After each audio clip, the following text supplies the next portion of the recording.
বগুড়ার ঐতিহ্যবাহী স্পেশাল আলু ঘাঁটি রেসিপি আজকে হতে চলেছে। আসসালামু আলাইকুম।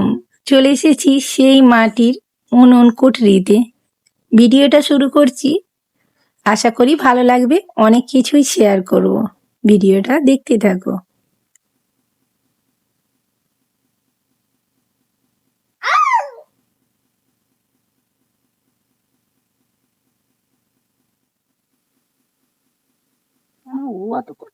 রোজকারের মতো আজকেও শাশুড়ি আনাজ কুটে দিচ্ছে এদিকে, আমি সবকিছু রেডি করছি।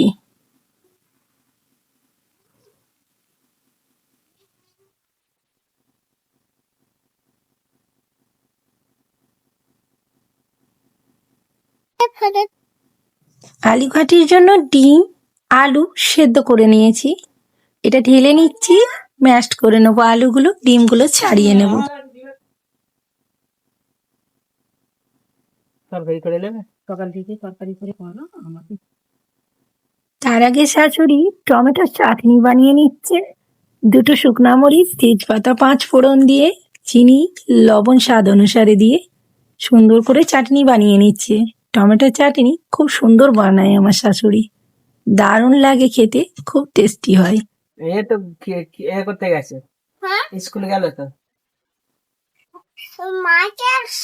মা আছে রান্না করছে, ওর ছেলেটা চিড়ে দেবে।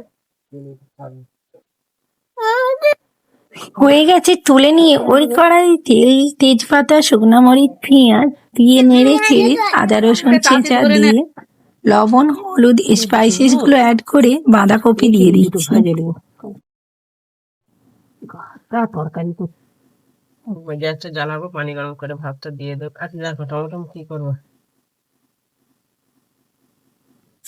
চুলার উনুনে রান্না করলে ভীষণ কালি হয়, তাই আমি একটা কড়াইয়ের মধ্যে সব খিচুড়ি রান্না করে ঢেলে ঢেলে নিই, কারণ খুব কষ্ট লাগে কালি মারতে, অভ্যাস নাই তো। তাই ওই কড়াইয়ের মধ্যেই আবারও পেঁয়াজ, আদা ছেঁচা, টমেটো কুচি অ্যাড করে আমি এইভাবে স্পাইসেস গুলো অ্যাড করে দিচ্ছি। এবার সেদ্ধ করে ম্যাশ করে রাখা আলুটা দিয়ে দিচ্ছি। এইভাবে কষিয়ে নিয়ে সামান্য জল দিয়ে দেবো 5 মিনিট পর।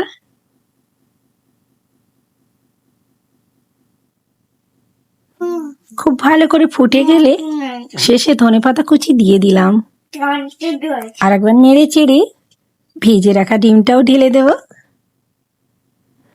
ভালো করে ফুটে গেছে, নামিয়ে নিয়ে একটু ফোড়ন দিয়ে নিচ্ছি, শুকনা মরিচ আর পেঁয়াজ।